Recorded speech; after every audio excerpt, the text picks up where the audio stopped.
Nós, estudantes do curso de Relações Internacionais da PUC São Paulo e integrantes do grupo de estudo sobre conflitos internacionais, em parceria com o Democracy Now!, apresentaremos as principais notícias da semana. A partir de agora, com legendas em português, vincularemos os principais destaques internacionais.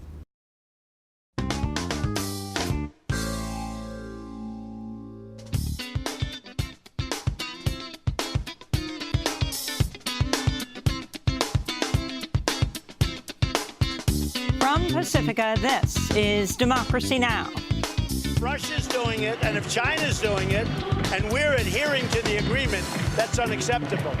So we have a tremendous amount of money to play with on our military, 700 billion plus 716 billion.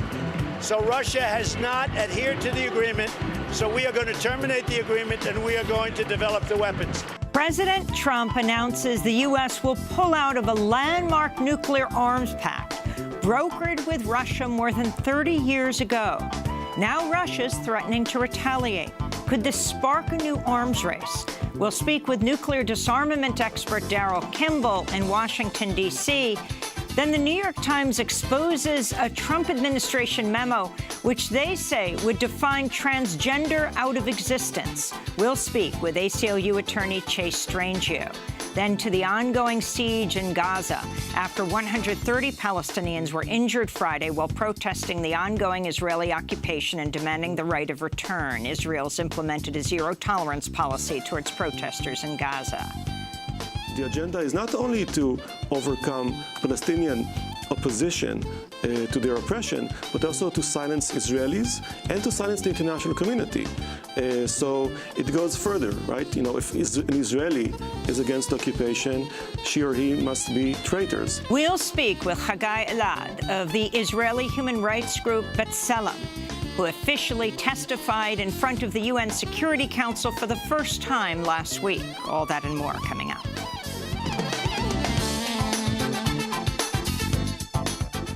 Welcome to Democracy Now!, democracynow.org, the War and Peace Report. I'm Amy Goodman. President Trump's announced plans to pull the United States out of a landmark nuclear arms pact with Russia in a move that could spark a new arms race. President Ronald Reagan and former Soviet leader Mikhail Gorbachev signed the Intermediate-Range Nuclear Forces, or INF, Treaty in 1987. The INF banned all nuclear and non-nuclear missiles with short and medium ranges. The treaty helped to eliminate thousands of land-based missiles. Trump spoke about his decision Saturday. Russia has violated the agreement. They've been violating it for many years, and I don't know why President Obama didn't negotiate or pull out. And we're not going to let them violate a nuclear agreement and go out and do weapons, and we're not allowed to. We're the ones that have stayed in the agreement, and we've honored the agreement, but Russia has not, unfortunately, honored the agreement. So we're going to terminate the agreement. President Trump did not offer details on how Russia was violating the deal.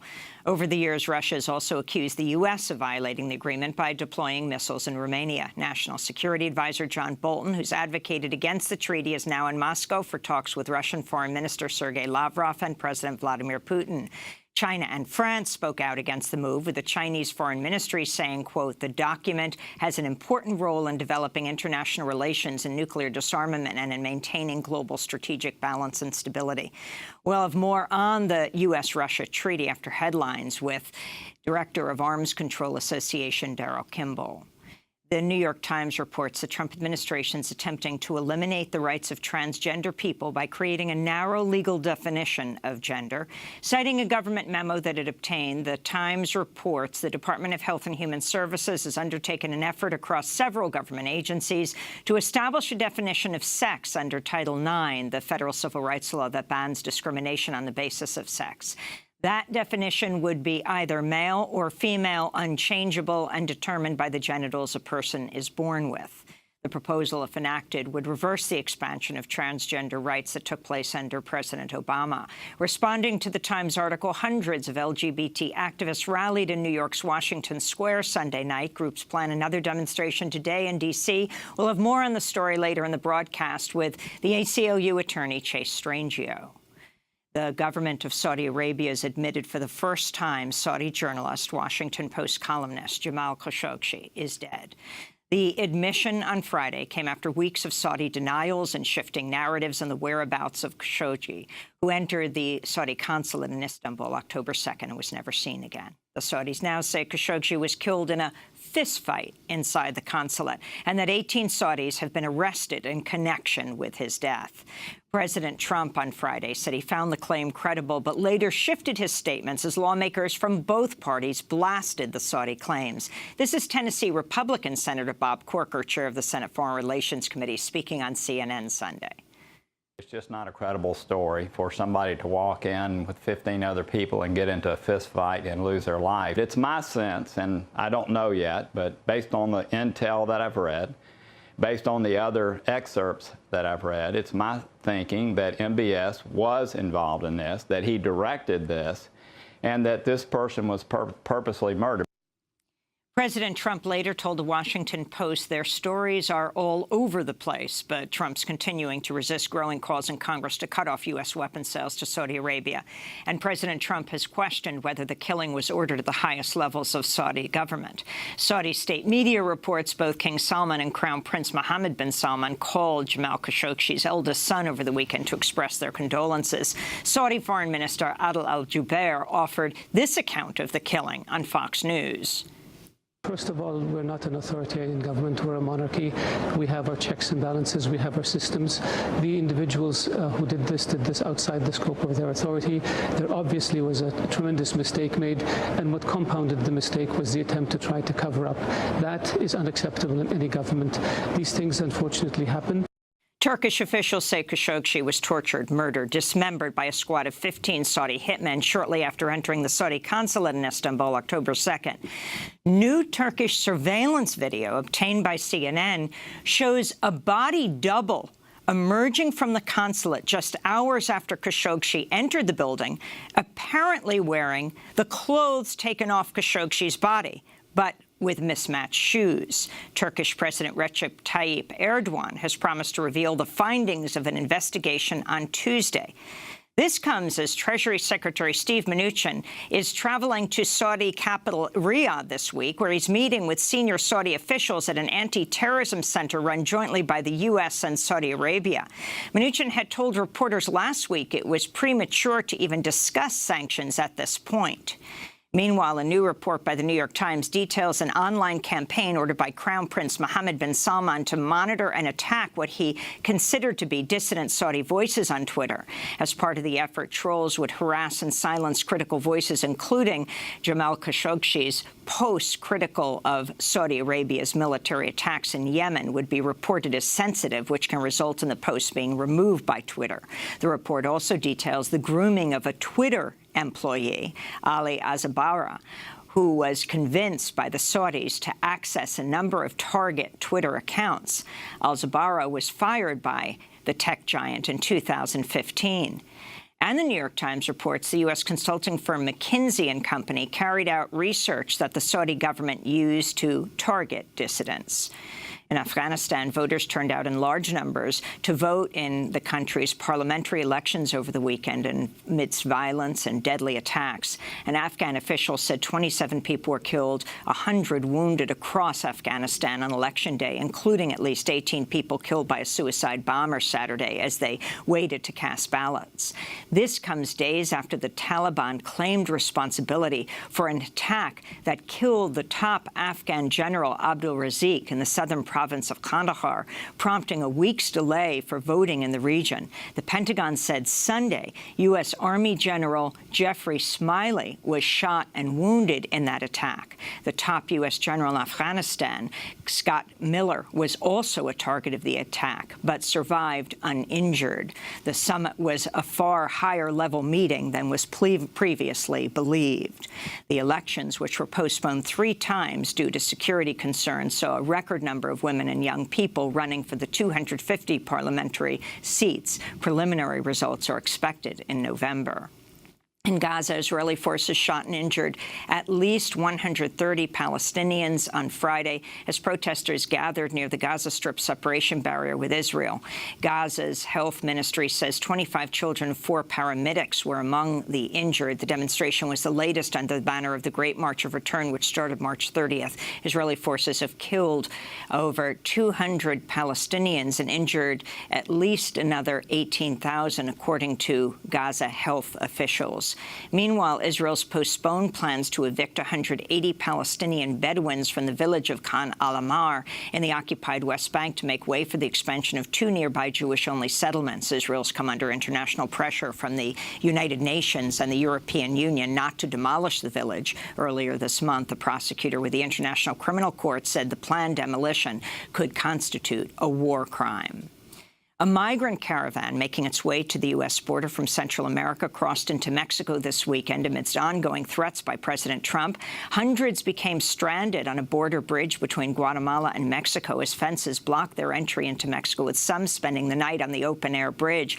Many eventually resorted to swimming or crossing the river in makeshift rafts, although reports of clashes with Mexican forces at the Guatemala-Mexico border emerged over the weekend. The caravan's estimated to have topped 7,000 people as it continues to make its way north. This is Honduran migrant Mario.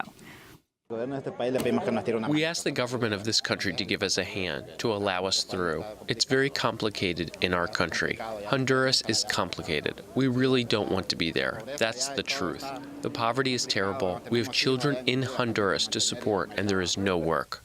President Trump has repeatedly threatened to cancel a pending trade agreement with Mexico and send U.S. military troops to the southern border of the United States with Mexico unless the caravan turns around. This is Democracy Now!, democracynow.org, the War and Peace Report. I'm Amy Goodman. From Orange County, California, this is Democracy Now! Responding officers identified a device that appeared to be a live explosive device.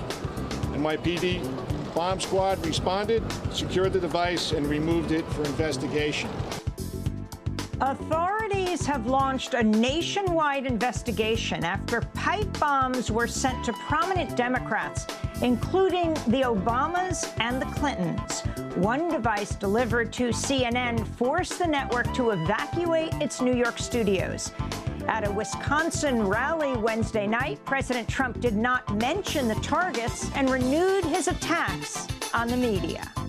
The media also has a responsibility to set a civil tone and to stop the endless hostility and constant negative and oftentimes false attacks and stories. Have to do it.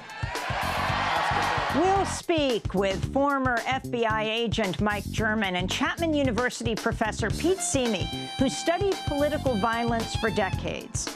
Then we look at neo-Nazis in Southern California as the FBI arrests the leader of the Rise Above movement and 2 other Californians.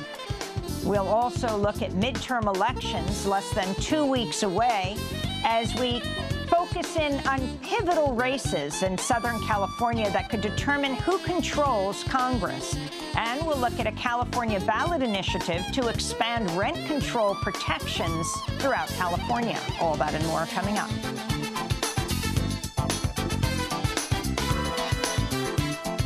Welcome to Democracy Now!, democracynow.org, the War and Peace Report. I'm Amy Goodman. We're broadcasting from California. Federal authorities have launched an investigation after packages containing pipe bombs were sent to prominent Democrats, all critics of President Trump.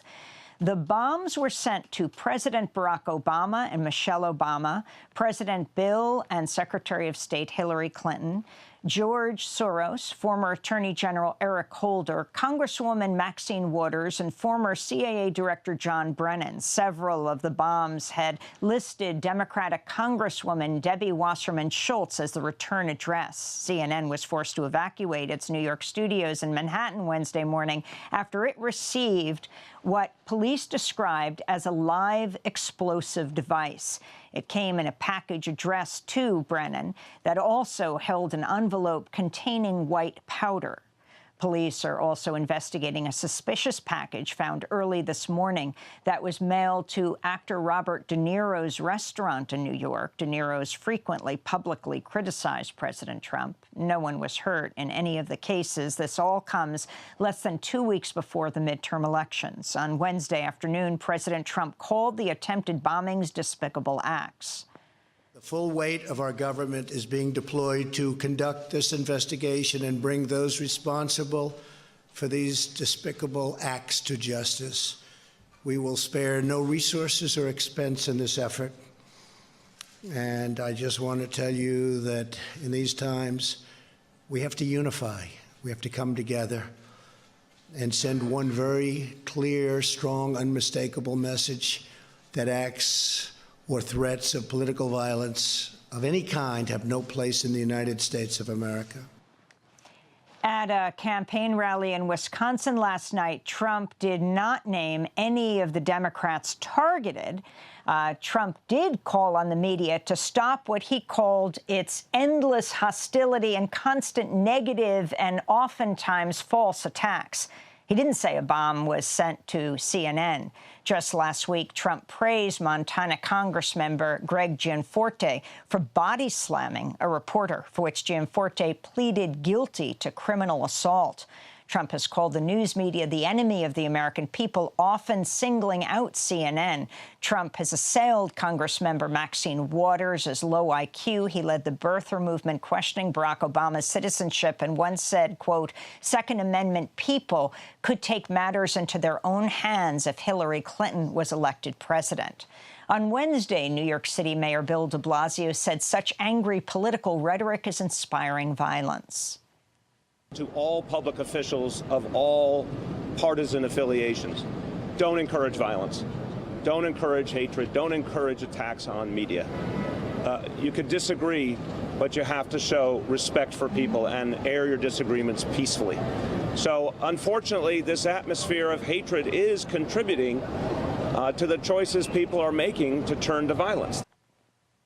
Meanwhile, in Delaware, federal investigators are tracking a suspicious package they believe was addressed to former Vice President Joe Biden.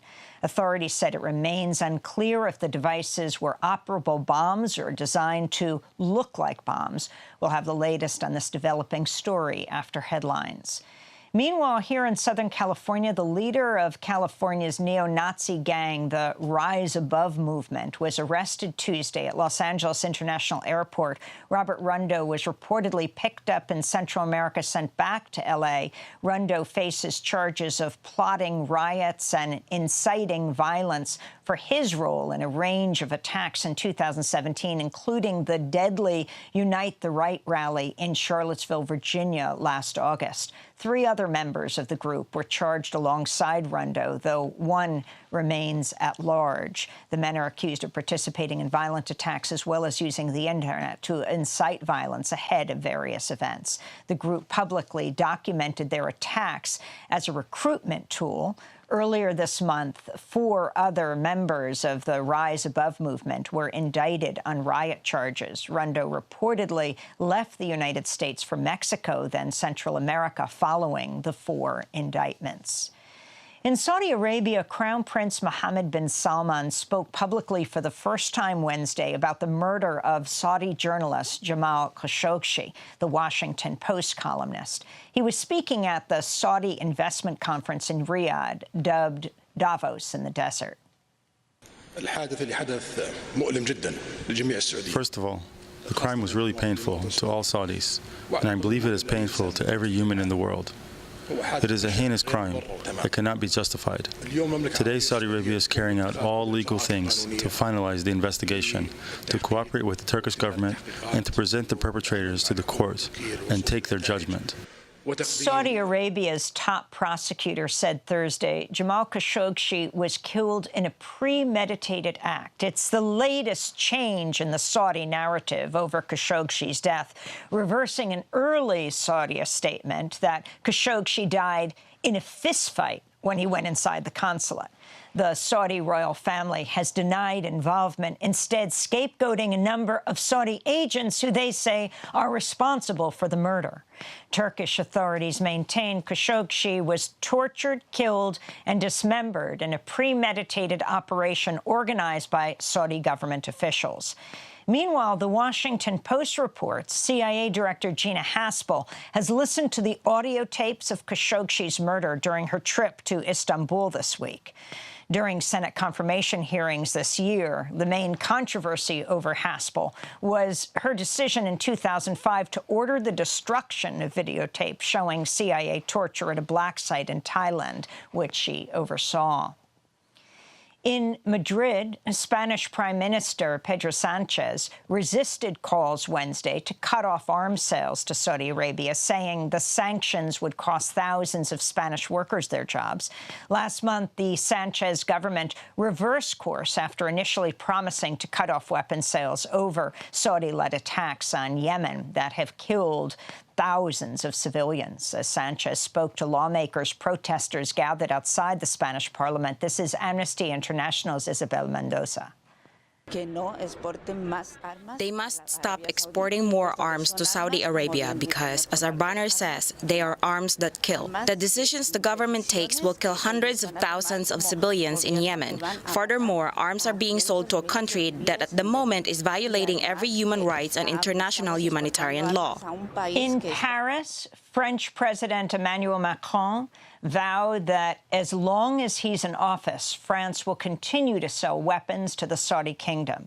Macron made the comment as he toured a naval weapons expo in Paris Tuesday, refusing to answer reporters' questions about German Chancellor Angela Merkel's promise to cut off weapons sales to Saudi Arabia.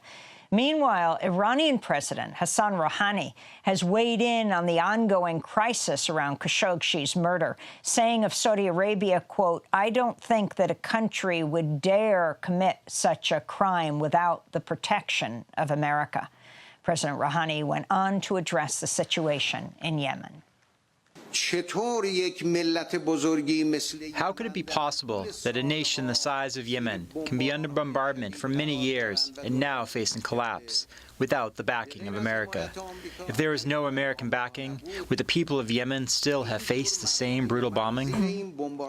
In Yemen, an airstrike on a vegetable packaging plant in the coastal province of Hodeidah on Wednesday killed at least 16 people, wounding 12 others, this according to medical workers and residents. All of the victims were workers at the plant. The killing was the latest in a string of civilian deaths amidst the ongoing U.S.-backed Saudi-led bombing of Yemen. The assault and a Saudi blockade have exacerbated a cholera epidemic that's led to 1.2 million suspected cases, while fueling a food crisis that has pushed 14 million people to the brink of famine. The United Nations calls Yemen the greatest humanitarian crisis in the world.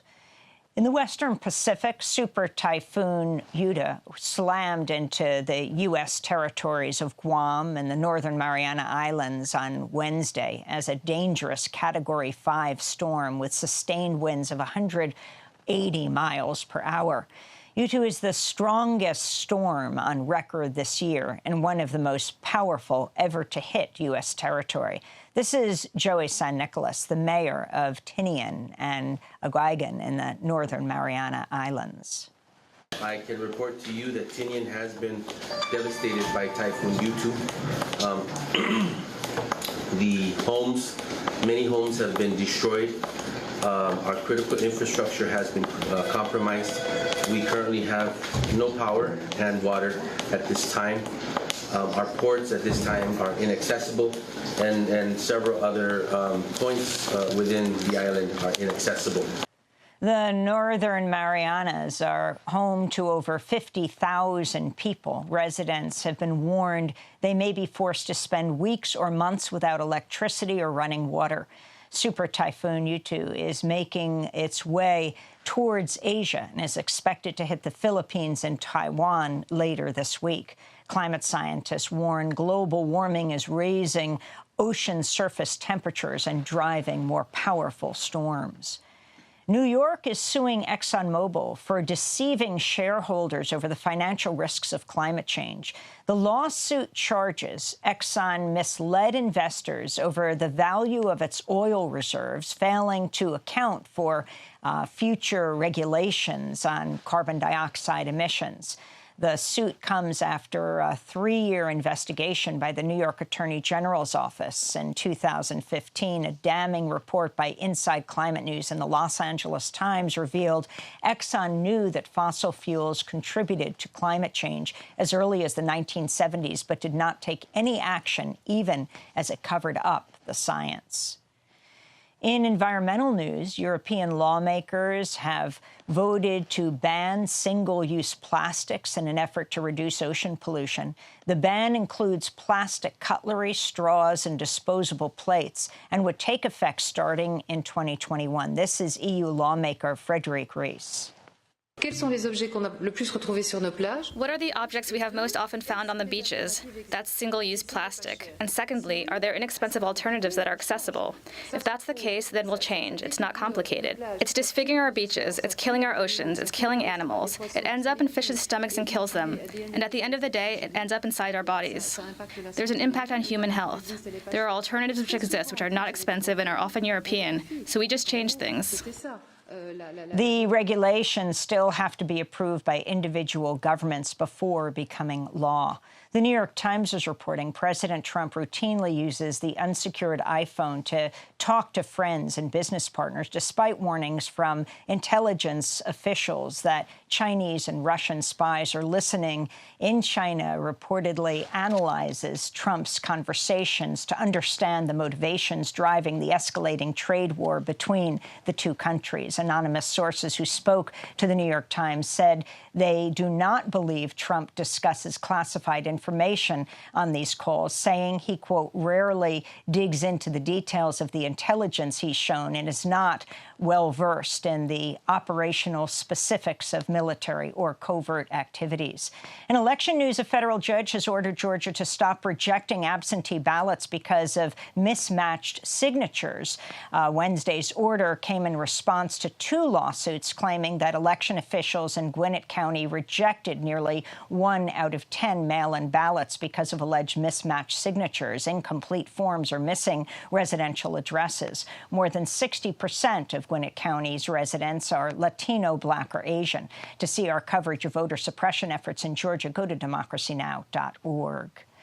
And in media news, NBC host Megyn Kelly may be on her way out of her daytime show and the network amidst fallout over her comments about white people using blackface as part of Halloween costumes. On Tuesday, Megyn Kelly questioned why blackface is considered racist during a discussion with an all-white panel on her morning show, Megyn Kelly Today. She publicly apologized for the comments Wednesday amidst intense backlash, including from NBC colleague Al Roker. And those are some of the headlines. This is Democracy Now!, democracynow.org, The War and Peace Report. I'm Amy Goodman. Nosso programa fica por aqui. Você pode acompanhar a gente pela nossa página no Facebook ou pelo blog Terra em Transe. Nos vemos na próxima semana. Até lá.